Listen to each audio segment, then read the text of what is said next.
सभी श्रोताओं का एक बार फिर से स्वागत है। हम आज शुरू करेंगे छठा एपिसोड संक्रांति सीरीज के अंडर। हमारे साथ जुड़ चुके हैं आचार्य आकाश जी। आकाश जी, आपका एपिसोड 6 संक्रांति सीरीज में बहुत बहुत स्वागत है। राम राम जी, धन्यवाद माता जी। आप आज हमें थोड़ी सी जानकारी हमारे श्रोताओं से साझा कीजिए चैत्र संक्रांति के ऊपर, कि चैत्र संक्रांति कब से शुरू हो रही है, कब तक चलेगी और इसके अंदर मुख्य त्योहार कौन से आ रहे हैं। नमस्कार जी सभी श्रोताओं को।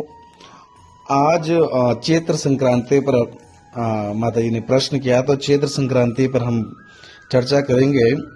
तो चैत्र का जो ये महीना है, यह हिंदुओं का हिंदू कैलेंडर अगर हम देखें तो हिंदू कैलेंडर के हिसाब से ये चैत्र महीना प्रथम महीना जो है वह गिना जाता है। प्रथम जो महीना है, प्रथम मास, ये चैत्र का महीना होता है। और जब सूर्य मेष राशि में जाते हैं तब जो ये संक्रांति है, चैत्र संक्रांति, तब ये प्रारंभ होती है।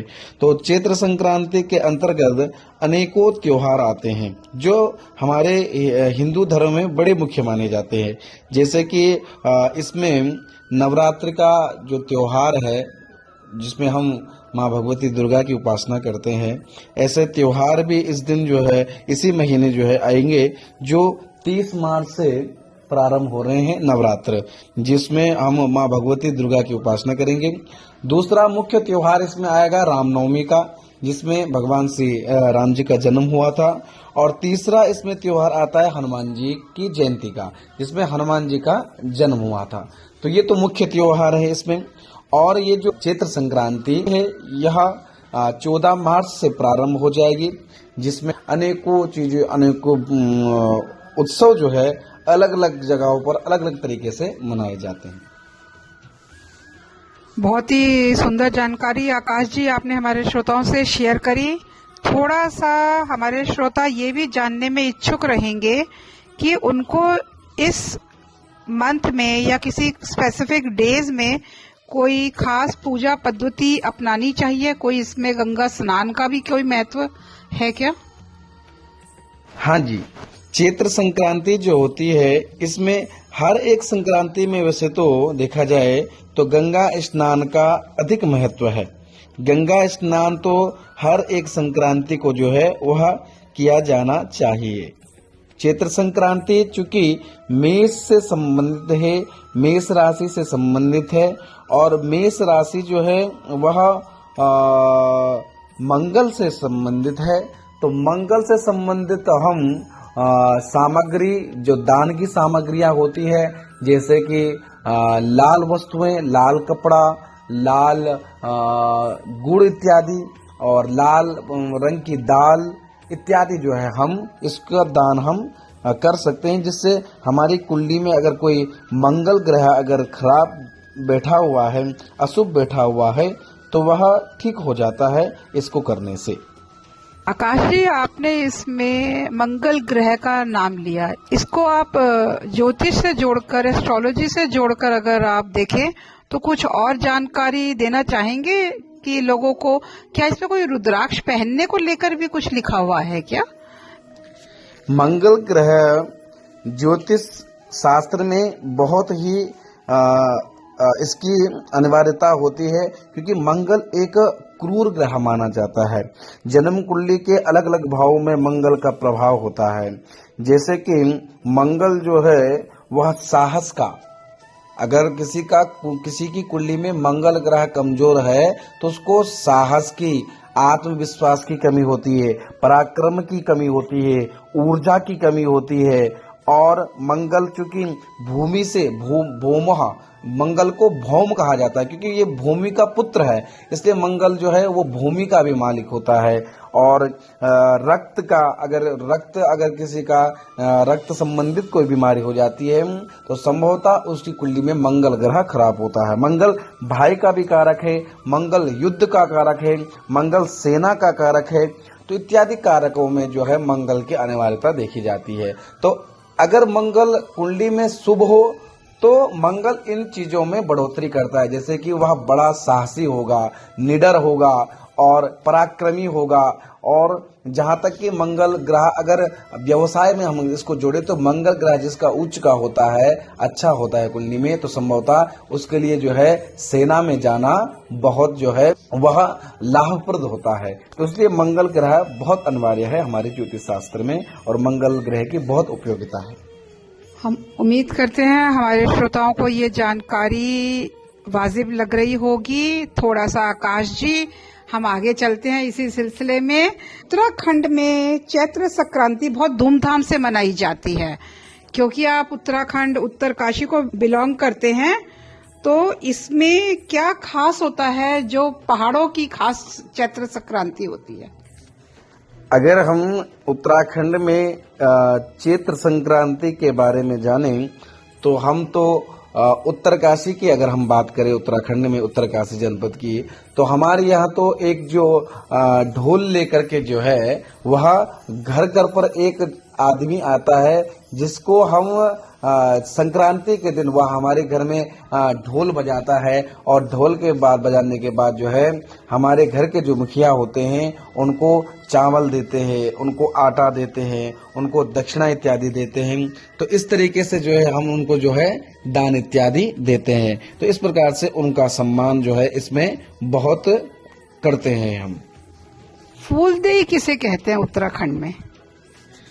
फूलदेई जो त्योहार है वह होली से संबंधित है। होली से संबंधित होने के कारण फूलदेई जो त्योहार होता है, तो फूलदेई के दिन क्या करते हैं कि नए नए जो पुष्प होते हैं, बच्चे लोग क्या करते हैं कि उन पुष्पों को चुनते हैं, उन पुष्पों को अपनी टोकरी पर ला करके सबकी दहलीज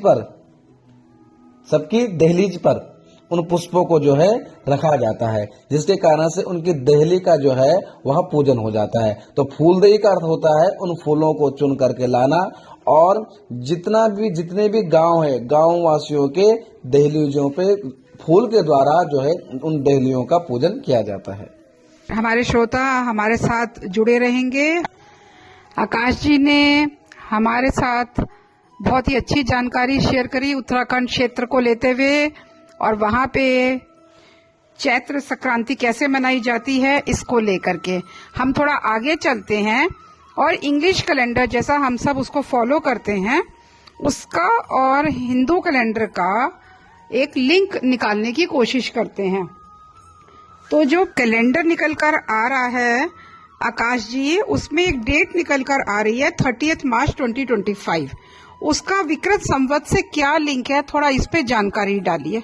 हाँ जी, तो दो प्रकार के कैलेंडर हमारे देश में चलते हैं। तो एक है हिंदू कैलेंडर, एक है इंग्लिश कैलेंडर। तो ये इंग्लिश कैलेंडर जो है जो संभवतः ग्रेगोरियन नाम का है। तो ये जो कैलेंडर जो इंग्लिश कैलेंडर है यह सन के हिसाब से चलता है। तो 2001, 2002, 2003 जब ऐसे प्रकार से हम बोलते हैं, तो जिस प्रकार से अभी 2025 चल रहा है, तो यह कब चेंज होता है? दिसंबर के बाद जनवरी आने पर यह चेंज होता है। तो 2024 से 25 हुआ इंग्लिश कैलेंडर। लेकिन जो अपना हिंदू कैलेंडर है यह विक्रम संवत के हिसाब से चलता है। और ये जो विक्रम संवत है यह मार्च के महीने में चैत्र की संक्रांति में और 14 तारीख से जो है यह परिवर्तित हो जाएगा, जिसके कारण से 2082 जो है वह विक्रम संवत्सर प्रारंभ हो जाएगा। तो यह फर्क है, एक इंग्लिश कैलेंडर है और एक हिंदू कैलेंडर है। आकाश जी, ये जो आपने दो कैलेंडर का जिक्र करा, क्या इसमें से किसी एक को चैत्र शुक्ल प्रतिपदा भी कहते हैं क्या? थोड़ा इस पे रोशनी डालिए। पूर्व की संक्रांतियों पे भी हमने यह चर्चा करी कि मास दो प्रकार से चलते हैं, एक सौर मास है, एक चांद्रमास है। सौर मास सूर्य के हिसाब से चलता है और चांद्रमास चंद्रमा का हिसाब से चलता है। अगर हम सौर मास की जिक्र कर रहे हैं तो सौर मास के सूर्य के हिसाब से यह 14 मार्च से जो है प्रारंभ हो जाएगा। अगर हम चंद्रमास से अगर देखें तो चांद्रमास जो है यह 30 मार्च से, तो 30 मार्च से जो है पूर्णिमा जो है उस समय से यह चैत्र का महीना, तो चंद्रमा का हिसाब से चैत्र का महीना 30 मार्च से प्रारंभ होगा और सूर्य के हिसाब से चैत्र का महीना 14 मार्च से प्रारंभ होगा। इसको एक बार हमारे श्रोताओं को दोबारा से, अगर उनका कोई एस्ट्रोलॉजिकल सिग्निफिकेंस बनता हो या उसके कोई उपाय बनते हों जिनका किसी तरीके से कोई लाइफ में अप एंड डाउन चल रहा हो, उस पे कोई सोल्यूशन आप देंगे आचार्य जी? हाँ जी, ये चैत्र के महीना, चूंकि हमने पूर्व में भी कहा कि इसमें माँ भगवती की उपासनाएं हैं, भगवान श्री राम जी का जन्म है, हमारे हनुमान जी का जन्म है, तो इन त्योहारों पर पूजा करने से जिस प्रकार से माँ भगवती जो है यम यम वापि स्मरण भावम, अर्थात कहा जाता है कि जो जैसी कामना करता है, अगर माँ भगवती का नाम लेकर के माँ भगवती उपासना करते हुए वैसी कामना अगर वह करता है तो उसको वो समस्त फल प्राप्त करने वाली माँ भगवती होती है। क्योंकि माँ भगवती जो है, कहा जाता है माँ भगवती के लिए सर्व मांगल्य मांगल्ये शिवे सर्वार्थ साधके शरण्ये त्र्यंबके गौरी नारायणी नमोस्तुते। दुर्गा सप्तशती में यह मंत्र आता है कि माँ भगवती सर्वार्थ साधके है। अगर किसी की काम में बाधा आ रही है, किसी के कार्य नहीं चल रहे हैं, अच्छा काम नहीं हो रहा है, तो माँ भगवती की उपासना करने से वह समस्त कार्य निर्विघ्नता जो है वह चलने लगते हैं। तो माँ भगवती की उपासना इस समय चैत्र के महीने हम बहुत अच्छे से कर सकते हैं। 9 दिन का यह व्रत होता है। अगर कोई कर सके तो 9 दिन का व्रत करना चाहिए। अगर 9 दिन का ना कर सके तो पहला दिन व्रत रखना है और उसके अंतिम दिन 9वें दिन व्रत रखना चाहिए। उम्मीद करते हैं हमारे सभी श्रोताओं को ये जानकारी बहुत महत्वपूर्ण लगी होगी। आकाश जी, संक्रांति सीरीज के एपिसोड 6 में श्रोताओं से जुड़ने के लिए आपका बहुत बहुत धन्यवाद। राम राम जी। उम्मीद करते हैं हम आचार्य जी से अगले आने वाले समय में कुछ और महत्वपूर्ण जानकारियां जुटा पाएंगे। अभी उनके पास थोड़ा समय का अभाव है। हम उनसे आने वाले समय में अनुरोध करेंगे कि वो हमें दोबारा कुछ समय दे पाएं। हमारे श्रोताओं का बहुत बहुत धन्यवाद। हम उम्मीद करते हैं आप इस चैनल के माध्यम से हमारे साथ हमेशा जुड़े रहेंगे, और अगर कहीं पे कोई भूल चूक हो गई हो तो उसके लिए हम सब क्षमा प्रार्थी हैं, और आप सब सुखी रहें। हम उम्मीद करते हैं भारतवर्ष में ये चैत्र संक्रांति सबको बहुत फले फूले और सभी बहुत समृद्धि से रहें, विश्व में शांति हो। आप सभी रामनवमी जैसे महत्वपूर्ण त्योहार बहुत अच्छे और सुख समृद्धि से मनाएं। आपका एक बार बहुत बहुत धन्यवाद। आचार्य जी, आपका भी बहुत बहुत धन्यवाद। हमारी सारी टीम का, जिसमें रूपल जी, दीपांशु जी और बाकी सभी सदस्य शामिल हैं, उनका भी बहुत बहुत धन्यवाद। Thank you so much. आने वाले एपिसोड में आपके साथ एक बार फिर जुड़ते हैं।